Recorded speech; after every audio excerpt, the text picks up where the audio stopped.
اللهم صل على سيدنا محمد وعلى آل سيدنا محمد. أعوذ بالله من الشيطان الرجيم. بسم الله الرحمن الرحيم. الحمد لله رب العالمين، والصلاة والسلام على سيد المرسلين وعلى آله وصحبه أجمعين. رب اشرح لي صدري ويسر لي أمري واحلل عقدة من لساني يفقه قولي. سبحانك لا علم لنا إلا ما علمتنا إنك أنت العليم الحكيم. ولا حول ولا قوة إلا بالله العلي العظيم. Kitab Penawar bagi hati, muka surat 38, baris yang ke-8 daripada atas.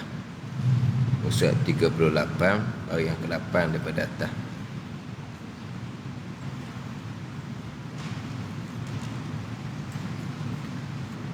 Qala al-muallifu rahimahullahu ta'ala wa nafa'ana bi'ulumihi amin.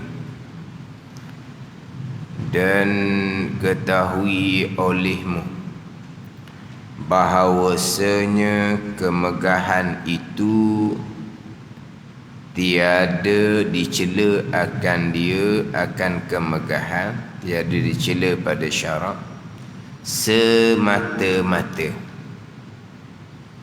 Kemegahan itu tiada dicela akan dia, tiada dicela pada syarak akan dia, akan kemegahan. Tiada dicela ni semata-mata, bukan semata-mata diri kemegahan itu dicela pada syarak. Semacam dengan harta, seperti dengan harta juga. Mana seperti dengan harta ni tiada dicela semata-mata. Itu tafsir bagi wajah syabah semacam tu. Seperti dengan harta, seperti ini pada pihak mana tiada dicela semata-mata.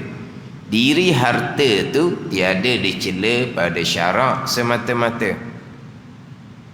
Bukan kata kemegahan itu tiada dicela akan dia, akan kemegahan semata-mata. Bahkan ada juga kemegahan yang dipuji, yang dipuji pada syarak dan berhajah kepadanya, kepada kemegahan oleh manusia. Diri kemegahan tiada dicela atas semata-mata diri kemegahan itu. Bahkan ada kemegahan yang dipuji pada syarak dan berhajah kepadanya, kepada kemegahan oleh manusia. Maknanya kemegahan ini ada yang dipuji pada syarak dan ada yang dicela pada syarak. Diri kemegahan itu.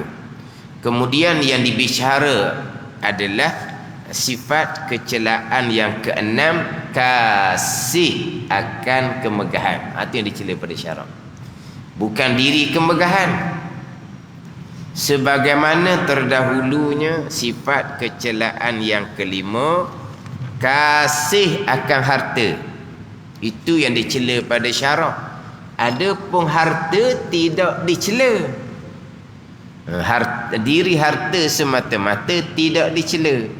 Yang dicela pada syarak adalah kasih akan harta. Jadi kemegahan tidak dicela pada syarak, kasih akan kemegahan itulah yang dicela pada syarak. Jadi bicara di sini berkaitan dengan sifat hati yang dicela pada syarak. Kemudian telah terdahulu didatangkan apakah makna kemegahan. Kemegahan, ketinggian, kedudukan, kemuliaan.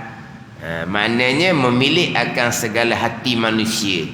Mana hati manusia ni tertarik kepada orang yang ada kemegahan, serta hati manusia ni patuh dan turut orang yang ada kemegahan, orang yang ada kedudukan, maka hati akan patuh, akan turut kepada orang yang ada kemegahan, ketinggian, kedudukan.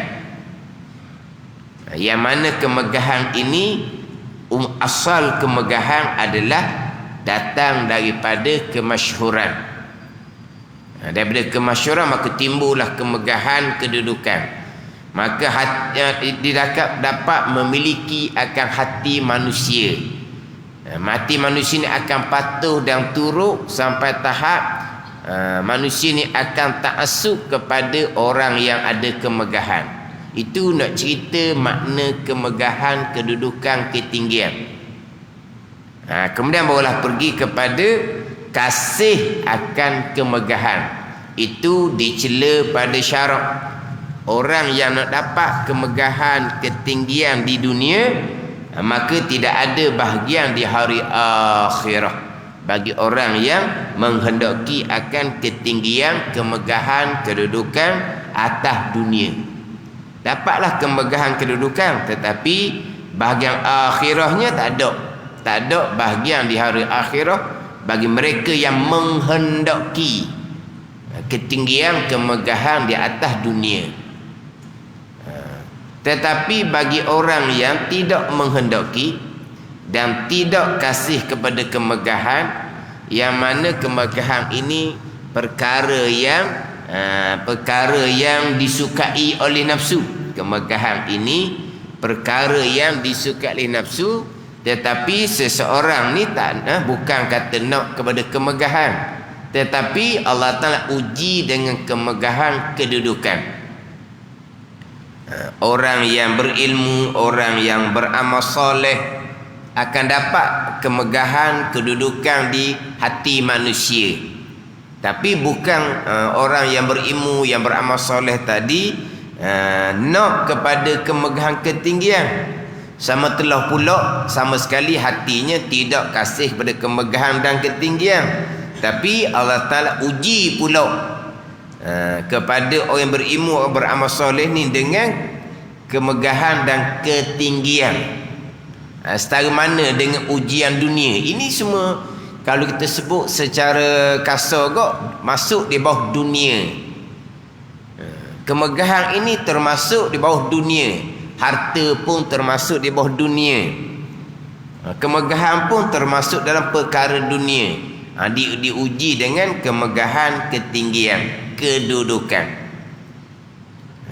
Tetapi apabila diuji dengan kemegahan, ketinggian, kedudukan ni, perkara yang disukai oleh nafsu, kalau tak kawal, tak jaga, nafsu akan suka, nafsu akan kasih kepada kemegahan dan kedudukan.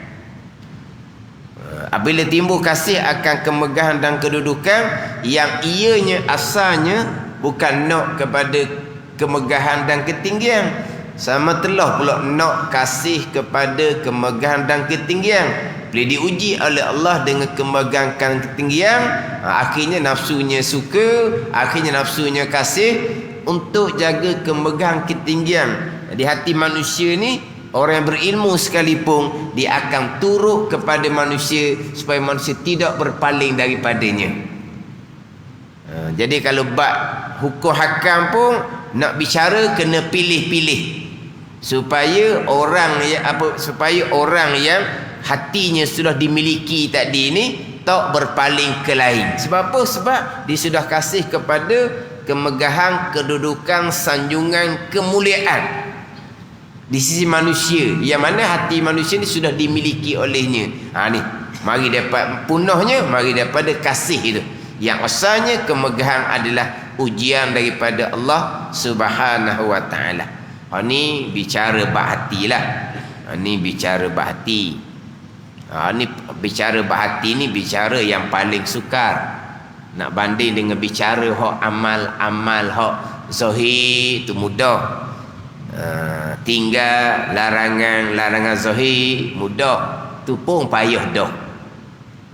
Kita kira ni hak zahir dengan hak hati ni mudah hak zahir lah. Tapi kalau hak zahir pun tak boleh nak jaga, mata, telinga, lidah, perut, tangan, kaki, Tangan tu lah, jari tu pun tak boleh nak jaga. Contohnya duduk dengan telefon tu contohnya. Nak bicara bab hatinya macam mana. Hati ni hak dalam. Dia kena mujahadah untuk kita memelihara hati kita daripada dipengaruhi oleh pengaruh dunia. Nak pelihara hati daripada dipengaruhi dengan pengaruh dunia. Di antara dunia ni kemegahan, ketinggian, kedudukan. Ini perkara dunia. Bila dipengaruhi dengan dunia maka dia akan jagalah supaya dunia tadi ni tidak lepas daripada keadaan, tak lepas daripada seseorang, daripada diri dia tu. Ni hak kasih kepada kemegahan. Kemegahan adalah kesedapan kehidupan di dunia. Kemegahan adalah sebesar-besar kesedapan dari segala kesedapan hidup dunia, dan sebanyak-banyak perhiasan daripada segala perhiasan dunia. Hak baris di atas tu. Kemegahan itu sebesar-besar kesedapan daripada segala kesedapan hidup dunia. Kesedapan kemegahan lebih besar daripada kesedapan harta laginya. Harta banyak tapi tak ada kemegahan kedudukan, tak jadi juga. Sebab itulah orang sanggup mengorbankan harta untuk dapat kemegahan dan ketinggian di dunia. Sanggup habis harta. Harta pun yang dikasihi juga, tapi sanggup dihabiskan harta untuk dapat kemegahan. Tapi kemegahan tiada dicela akan dia pada syarat semata-mata. Bukan kata kemegahan tu syarat cela dah. Semacam bandingan dengan harta, mana tiada dicela semata-mata juga.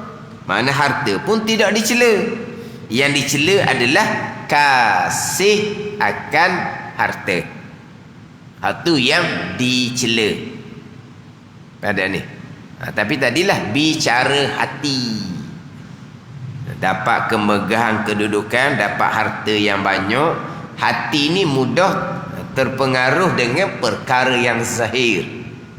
Nak jaga ni kerana akhirah. Nak jaga hati supaya tidak berpaling kepada dunia, kemegahan ke, harta ke. Kenapa? Kerana nak jaga bahagian akhirah. Nak pelihara hati daripada kasih, berpaling hati kepada dunia, kemegahan ataupun harta, kerana untuk jaga bahagian di hari akhirah. Tapi bahagian akhirah ni gaib. Yang nampak depan mata adalah dunia, kemegahan, harta yang nampak depan mata.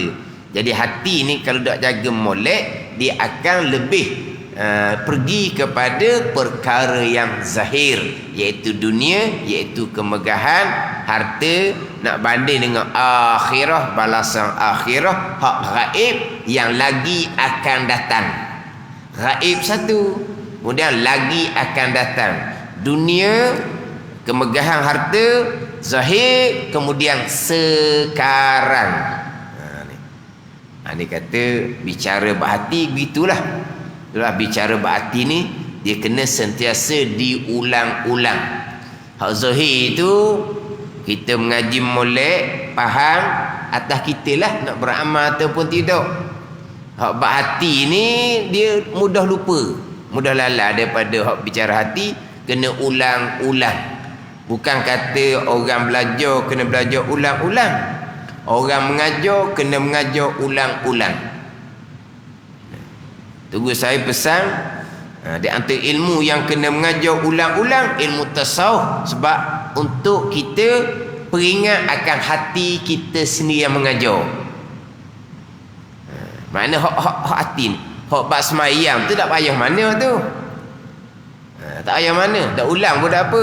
Tapi kalau hak bab bicara hati, orang mengajar kena sentiasa ulang. Sebab apa? Untuk peringatan hati orang mengajar sendiri. Ini bicara berkaitan dengan hati. Kedua kita kena faham lah. Bicara hati ni, mana yang dicela pada syarak, mana yang dipuji pada syarak. Itu kena ngaji molek, kena faham molek. Bicara berkaitan dengan hati. Hati kita ni bersifat dengan sifat kepujian ke, hati bersifat dengan sifat kecelaan ke, kita dengan Allah Subhanahu Wa Taala orang tak nampak dalam hati kita. Cuma hati ni terkadang dia boleh terselah kepada hak zahir.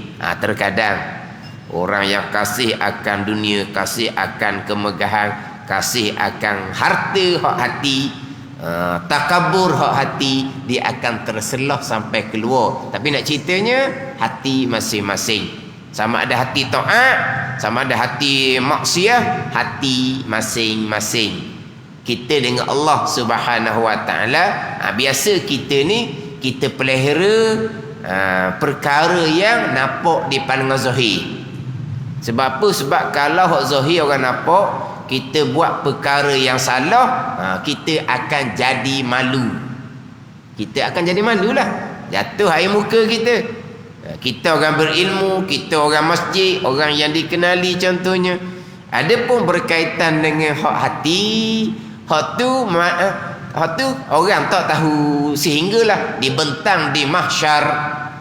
Sehinggalah dibentang di mahsyar kecelaan hati yang disembunyikan di atas dunia jikalau tidak bertaubah dengan Allah Subhanahu Wa Taala.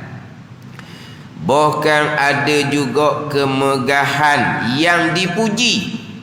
Yang dipuji pada syarak. Tiada dicela, tiada dicela pada syarak.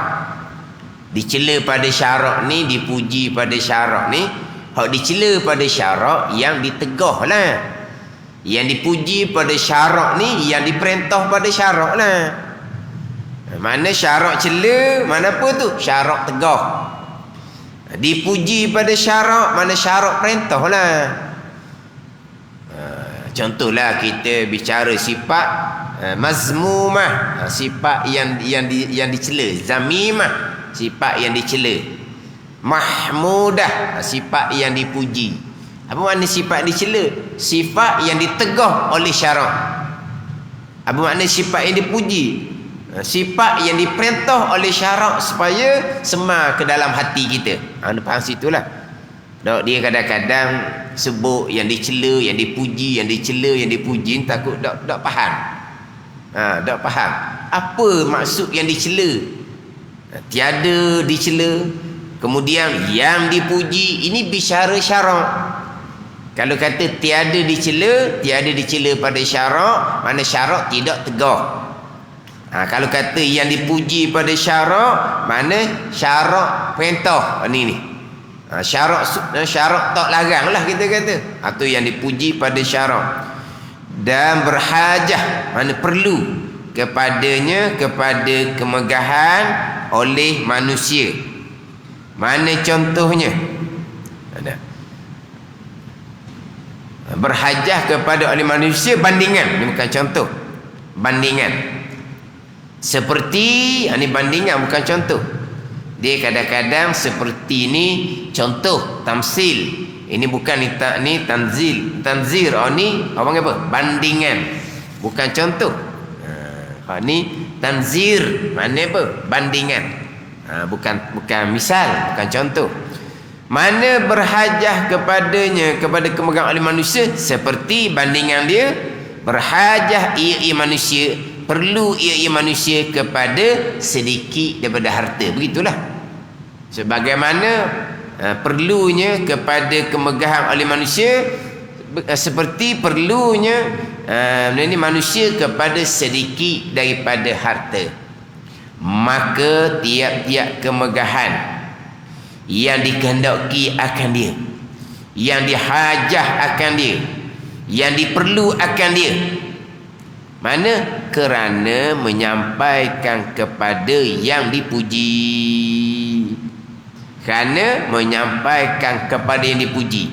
Mana kata kemegahan yang dikehendaki, yang dihajah oleh manusia akan dia ni, mana kerana menyampaikan kepada yang dipuji. Maknanya menyampaikan yang puji, maknanya kita nak nasihat apa-apa, orang mudah turut, orang mudah terima, laku. Sebab apa? Sebab yang bagi nasihat ni orang yang ada kemegahan kedudukan, orang yang dikenali contohnya. Maka nasihatnya mudah dituruti, mudah diterima, lakulah.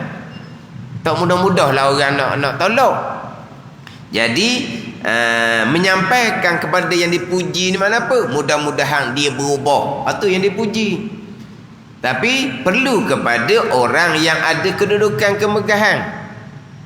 Contohlah kita kata kok, tolong pergi nasihat dia. Oh, saya nasihat tak jadi. Tak laku, dia tak peduli. Kalau kamu pergi nasihat, kamu lain.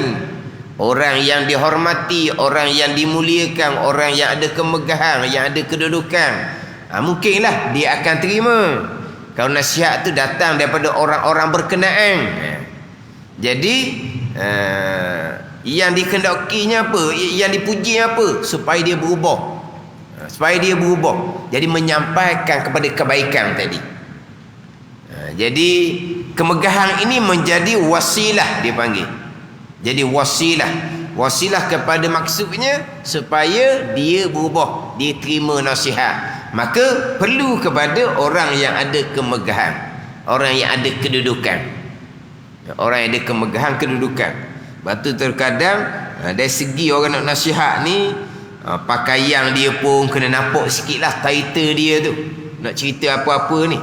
Kalau tidak kau orang pasti nak terima lah, sebab nampak pasal macam orang biasa je. Ni cerita almarhum Tugu saya Baba Najibuddin Kerandang. Dia pernah cerita satu ketika tu dia pakai biasa je. Lepas tu adalah orang yang mengerjakan haji ni, orang Indonesia buat salah. Dia nasihat lah buat salah. Saya belajar juga. Saya ada guru saya di Indonesia. Oh, dia tak terima. Lepas tu tuan guru ni pun dia pergi tukar pakaian molek lah, pakaian sebagai tugu. Pergi pula kemudian terima molek-molek ada. Sebab apa? Ni tok guru ni pakai pasal tugu, tak ada tu dia pakai biasa. Oh, dia ada tugu, dia juga syekh juga di Indonesia. Tak turutlah sebab tak ada kedudukan, pakai macam orang ramai gitu. Jadi payah nak terima. Tapi kalau mari pakai macam tok guru ni, situlah ada kedudukan orang panggil dengan pakaian tu. Mudah je terima. Ni. Pada ni. Yalah apa-apa perkara pun gitulah. Siapa yang kata? Si anu yang kata. Tak apa lah. Saya turut lah. Sebab apa gitu? Sebab siapa yang kata tu? Kalau orang tak ada kemegahan, siapa kata? Dia nak nasihat saya. Siapa dia? Pada ni. Payah lah. Payah nak terima. Hak dia tak mau terima nasihat atau kerana sombong, dia tu bab lain lah kita nak cerita ni.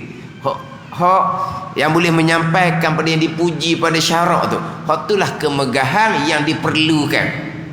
Kemegahan yang diperlukan. Sebab dia orang ada kemegahan ini, kalau kata dia bawa kepada yang dipuji pada syarak, hak ni kemegahan yang tidak dicela. Dengan kemegahan juga, kedudukan juga, orang boleh bawa kepada hak dilarang pada syarak. Dia menggunakan kemegahan kedudukan dia ni untuk kepentingan dia, nafsu dia. Orang turut juga. Itu ini orang turut. Sebab apa? Sebab dia ada kemegahan kedudukan. Tapi pergi kepada mana? Menyampai kepada yang dilarang pada syarak untuk kepentingan nafsu dia sendiri. Dia guna kemegahan tu. Hak tu yang dicela. Hak tu yang dicela kerana menyampai kepada yang dilarang pada syarak. Ni tak ni menyampai kepada yang dipuji pada syarak. Hak itulah kemegahan yang berhajat manusia kepadanya, kepada kemegahan. Maka tiap-tiap kemegahan yang dikehendaki, yang dihajah akan dia, akan oleh manusia kerana menyampaikan pada yang dipuji, maka iaitu dipuji juga. Kemegahan itu dipuji. Sebab kemegahan ini menyampaikan kepada yang dipuji tadilah nak ubah supaya jadi baik. Contohnya lah, maka kemegahan itu pun, maka iaitu kemegahan dipuji. Mana contoh dia? Seperti ni contoh ni, seperti ni contohlah tamsil dia. Tadi tanzir ni tamsil. Seperti kemegahan seseorang manusia. seperti kemegahan seseorang di sisi raja yang menolak ia seseorang dengan dia dengan kemegahan akan zalim. Maka yang dapat ia seseorang tadi ni dengan dia dengan kemegahan memberi nasihat kepada raja itu. Itu contoh. Seperti kemegahan seseorang di sisi raja, orang yang ada kedudukan di sisi raja, orang ada pangkat kedudukan lah, yang menolak ia seseorang dengan dia dengan akan zalim. Kezaliman yang laku oleh raja, dan yang dapat ia seseorang dengan dia dengan kemegahan memberi nasihat akan raja itu. Orang yang ada kedudukan boleh nasihat raja yang zalim. Kalaulah kata orang yang tak ada kemegahan, awal-awalnya. Tapi kalau orang yang ada kemegahan di sisi raja, maka mudah dinasihat akan raja yang melakukan kezaliman. Ini cerita raja. Sama telah pula sesama kita, orang yang ada kemegahan, orang yang ada kedudukan, dia boleh bawa kepada kebaikan. Ini kita boleh tengoklah. Ini nyata kita boleh tengok orang yang ada kemegahan, orang yang ada kedudukan, kalau digunakan kemegahan, kedudukan, ketinggian tadi itu pada jalan kebaikan, mudah jadi baik, mudah jadi berubah. Mana nak cari orang yang ada kemegahan? Itu kemegahan yang dipuji pada syarak, kemegahan yang berhajat manusia kepada kemegahan. Dan ketahui olehmu bahawasanya obat bagi kasih akan kemegahan. Obat ni untuk menghilangkanlah, penawar obat bagi kasih akan kemegahan. Kasih akan kemegahan tu dicela pada syarak. Obatnya macam mana? Bersusun, mana berhimpun daripada ilmu dan amal. Dia kena dua. Satunya ada ilmu, satunya ada amal, ada pekerjaan kita. Macam mana kita nak menghilangkan kasih akan kemegahan dari sudut ilmu pengetahuan? Macam manakah kita nak menghilangkan kasih akan kemegahan dari sudut amal? Pekerjaan kita macam mana yang kita nak lakukan supaya kasih akan harta tu hilang daripada hati kita? Ataupun macam mana kita nak kawal hati kita supaya tidak kasih akan kemegahan yang diuji oleh Allah pada diri kita dengan ilmu, dengan amal, pekerjaan. Adapun ilmu, satu-satu ni, ini kaedah kitab penawar bagi hati gitulah. Didatangkan sifat kecelaan, takrifannya apa, didatangkan ayat-ayat Al-Quran dan hadis Nabi, kemudian didatangkan macam mana kita nak menghilangkan kasih akan kemegahan. Kalaulah ada sifat kecelaan, kasih akan kemegahan, permulaannya macam mana nak jaga hati supaya tidak kasih akan kemegahan. Kemegahan ni perkara yang memang nafsu kita suka.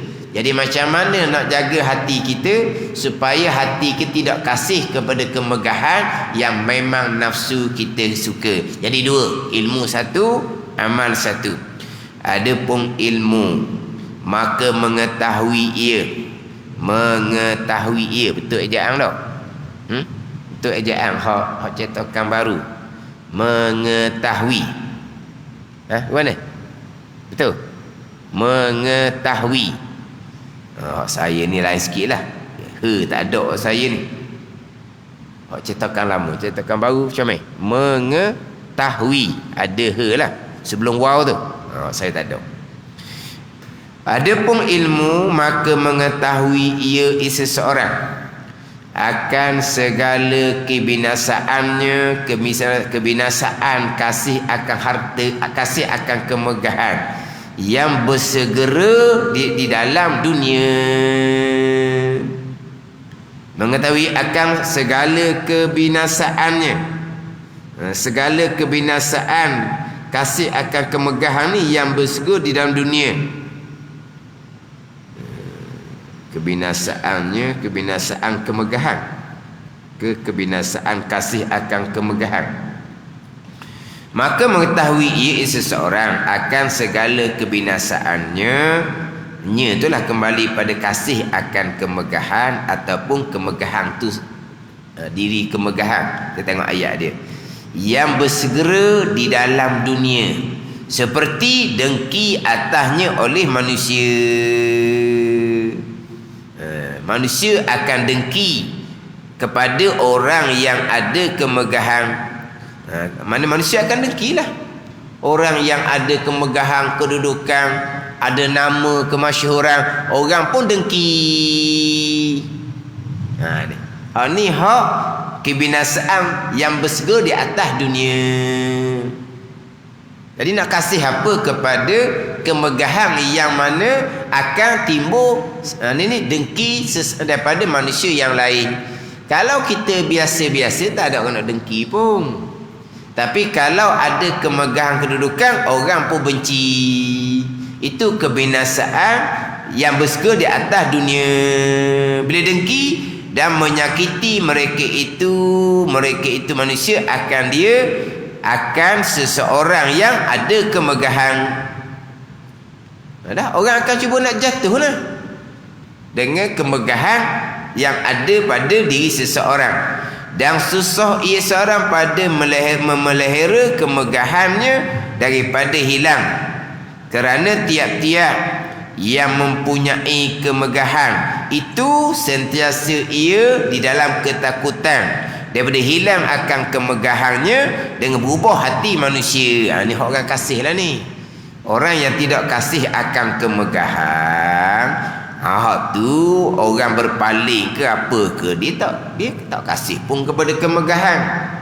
Tapi walaupun seseorang tu tidak kasih kemegahan, tapi dengan kemegahan yang dia ada tu boleh menimbulkan dengki orang lain kepada seseorang.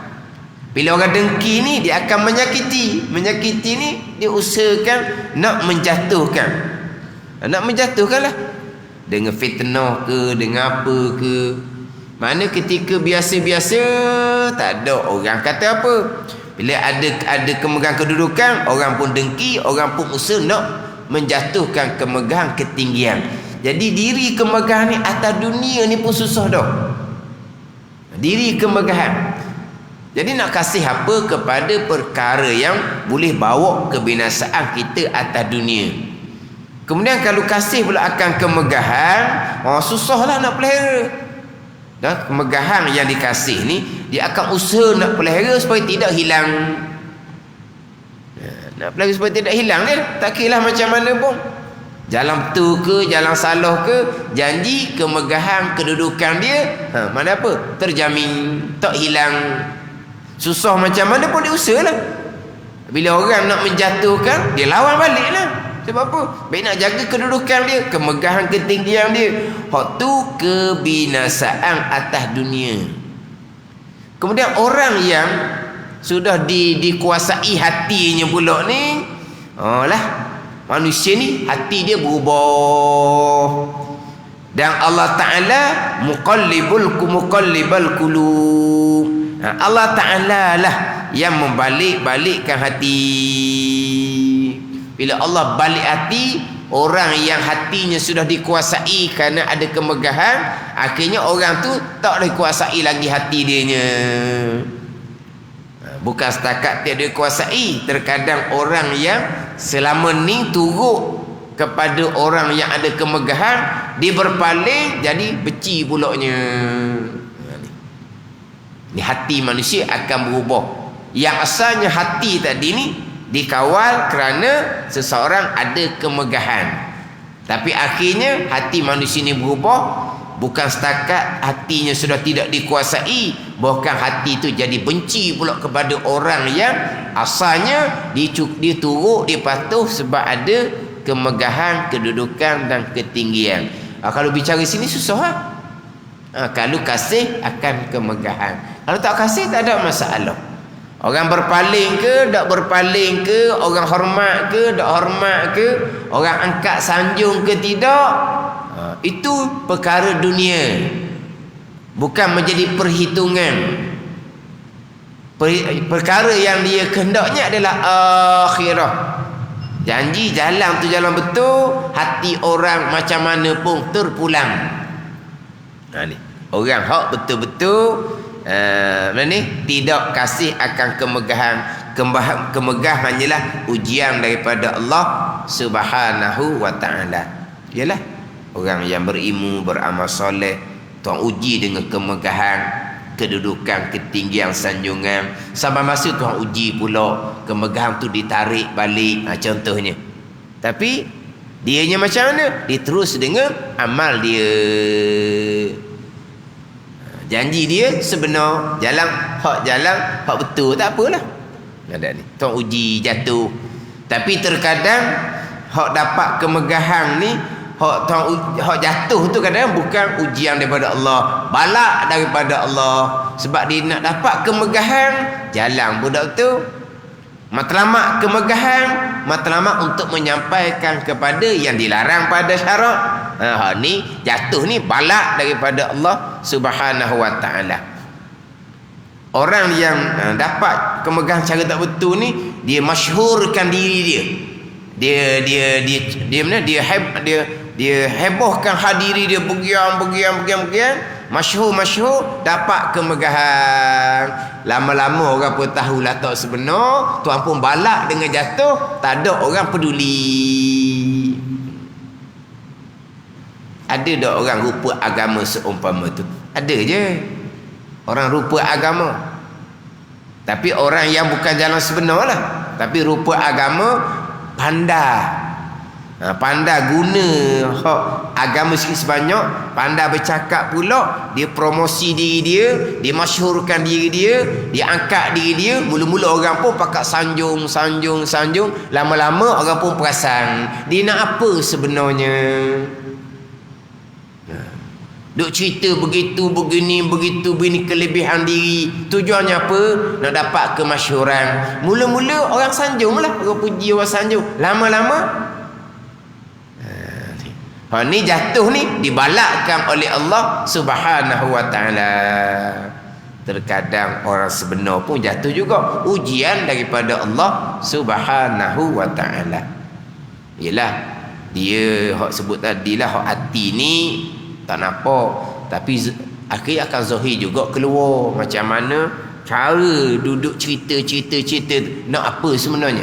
Nak kemasyhuran, supaya dapat kemegahan. Hati orang dapat dikuasai. Bila hati orang dapat dikuasai, mudahlah menyampai kepada kepentingan nafsu sendiri. Bila hati dikuasai, okey je lah, cerita apa pun, nak apa pun, orang akan cari beri. Itulah, menyampai kepada kepentingan nafsu. Kemegahan yang dia ambil daripada rupa agama. Ni hak paling rosak ni. Ni hak paling rosak. Orang ramai pula tak reti, pakai puji. Lama-lama orang ramai pun dia belajar sebenar. Selama ni kita ni jadi dipergunakan, diperalatkan untuk kepentingan nafsu diri dia ni. Kenapa selama ni kita diperalat? Sebab hati kita sudah dikuasai oleh orang yang ada kemasyhuran, ada kemegahan tadi. Bila hati kita dikuasai, hati orang ramai dikuasai, maka mudah-mudah diperalat, dipergunakan. Tapi lama-lama akhirnya orang pun sedar.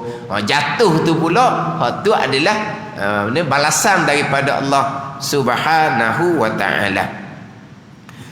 Dan mengetahui ia akan bahawasanya, ni ilmu belaka ni, dan mengetahui ia bahawasanya jika ada kemegahannya sampai sujud baginya, bagi seseorang manusia, mana oleh manusia, nescaya tiada berkekalan ia kemegahan, tiada berkekalan ia kemegahan, kerana ia seseorang akan mati. Maka demikian juga sekalian yang sujud kepada ni seolah-olah buat. Mana orang ni pun kemegahan dia tinggi, orang sujud nak ke dia. Ada ni. Kita maklumlah sujud kepada makhluk ni boleh jatuh kepada kufur. Mana soalan begitu. Sujud. Orang sujud. Tapi orang yang ada kemegahan sehingga disujuk oleh manusia, orang yang disujuk tadi ni pun mati. Orang yang sujud kepada orang kepercayaan pun sama-sama mati. Dunia sementara. Ni ilmu pengetahuan ni. Maka betapa suka seseorang dengan kemegahan dunia yang binasa, kemegahan dunia yang sementara sahaja, yang menyebabkan hilang kemegahan akhirah yang berkekalan. Betapa suka ia. Ni istifham ingkari. Betapa suka ia, mana tak patutlah nak suka kepada kemegahan. Kemegahan yang mana kemegahan dunia yang binasa, yang menyebabkan hilang kemegahan akhirah yang berkekalan. Ini ilmu. Itu semua sementara. Orang sujud akan kita. Lama mana kita hidup? Lama mana orang yang sujud ke kita sampai masa mati belakanya? Mana sementara belaka. Dapat kemegahan ketinggalan sementara. Hak kekalnya akhirah. Nak dapat akhirah, kemegahan yang diuji oleh Allah, bawa guna untuk menyampaikan kepada perkara kebaikan. Jangan guna kemegahan yang ada untuk kepentingan hawa nafsu kita sendiri. Itu ilmu. Kita ambil amal sikit lagi. Ada pun amal, ini pekerjaan. Maka mengerjakan engkau akan barang yang harus, yang menggugurkan pangkat engkau pada sisi manusia. Engkau mengerjakan akan barang yang harus, yang menggugurkan pangkat engkau pada sisi manusia. Mengerjakan perkara yang haru ni, barang yang haru. Jangan pula ada ketinggian, ada pangkat di manusia, kita pun buat benda orang larang, biar orang pakat mana ni tak dapat dah kita kemuliaan si manusia sebab kita buat benda orang larang. Jangan buat benda orang larang. Mana mengerjakan engkau akan barang yang haruh, yang menggugurkan pangkat engkau pada sisi manusia. Mana buat perkara haruh yang mana orang ananya taklah siapa ke sanjung kita dah lalu. Tapi sayanglah orang sanjung lagilah kita nak buat. Mana nak buat kita ni lah. Kalau boleh nak buat kita macam orang ada darajah maqam di sisi Allah Ta'ala, dah puji sanjung kita ni kan. Kalau buat biasa-biasa gitu je dianya. Benda haruh je ni. Benda haruh je. Tapi jangan buat benda hak Allah kan. Tapi orang tengok begitu je, punya hebat sangat, tinggi sangat, begitu je.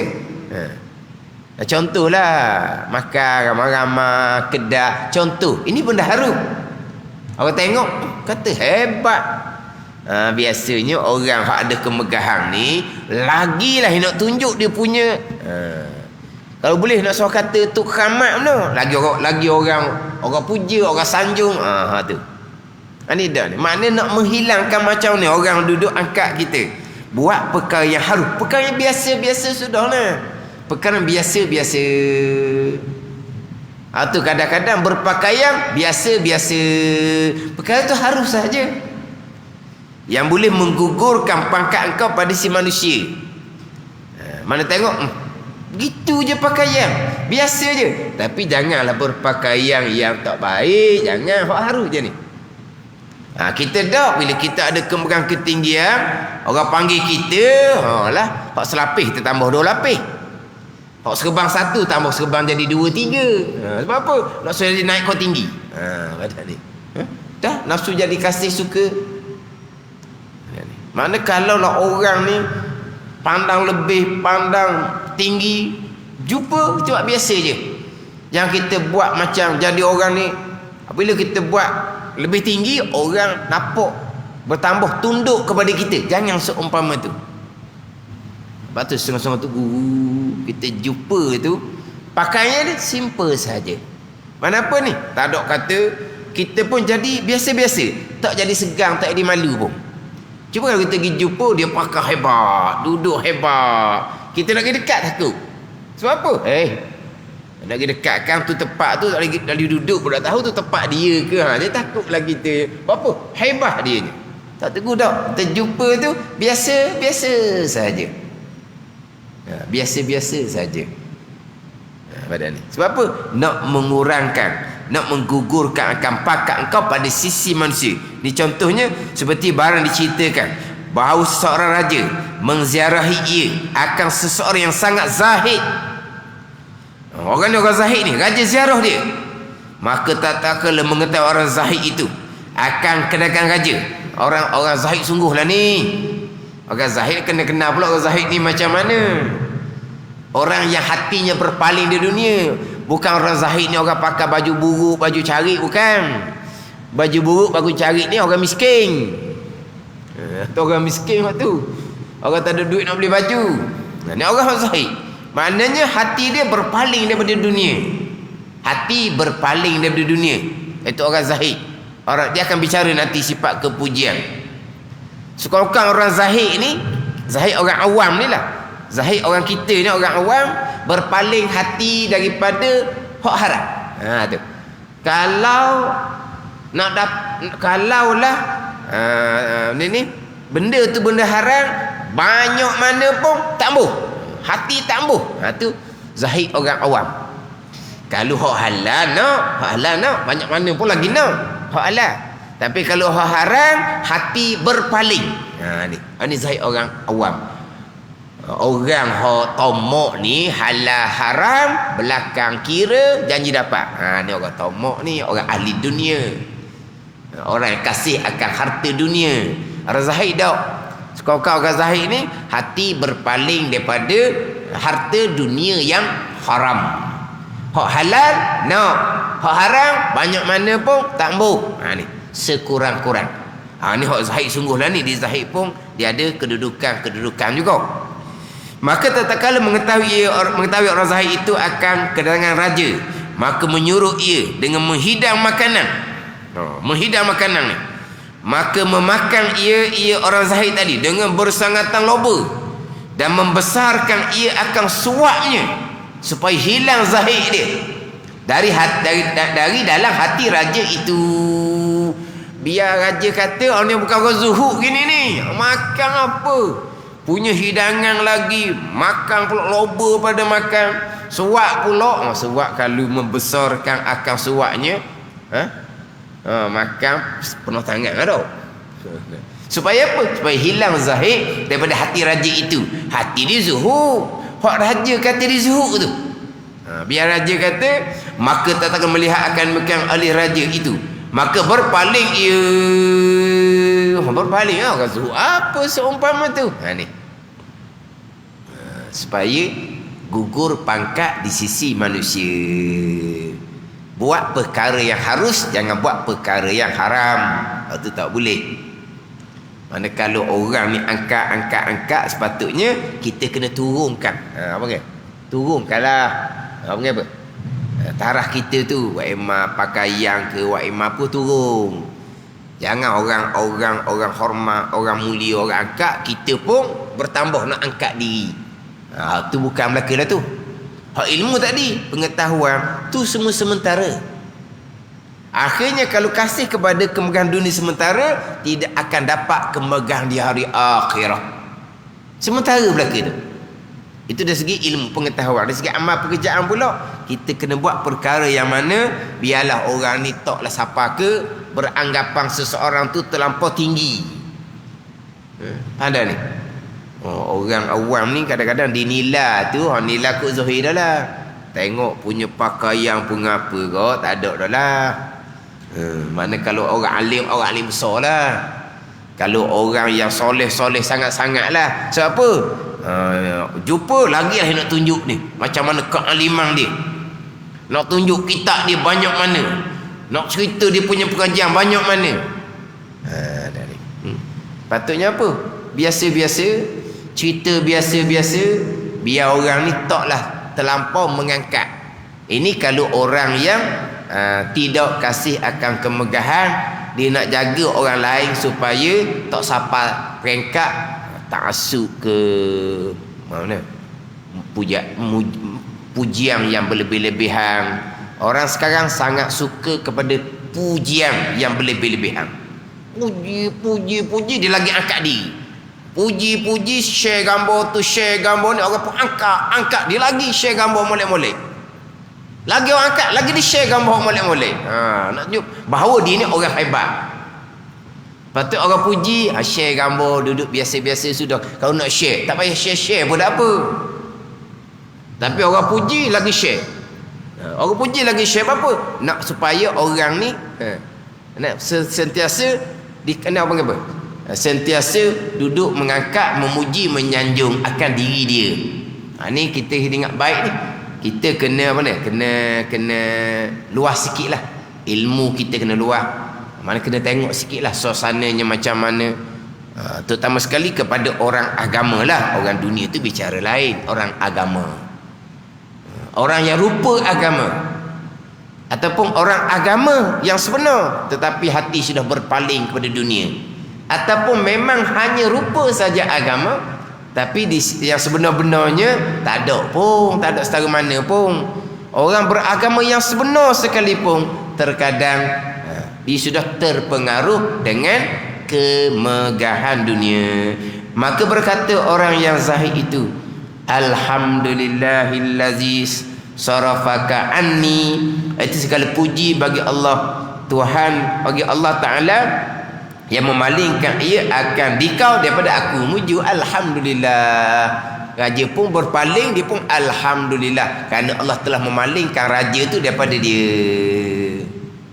Ini contoh amal pekerjaan untuk mengobati kasih akan kemegahan. Tapi kalau orang kasih akan kemegahan, hak tambah berobat, dia akan lagi angkat dia. Ni hak nak berobat ni. Hak nak berobat, nak jadi nak berobat bagi kasih akan kemegahan.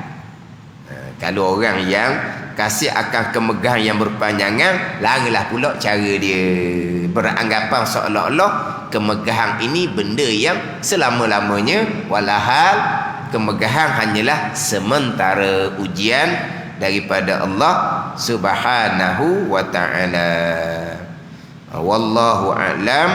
Bab yang ketujuh pada menyatakan kasih akan dunia. Wallahu a'lam. Tadi wallahu a'lam tu hak ayat kitab dulu tu. Tu hak Allah wallahu a'lam atas tu.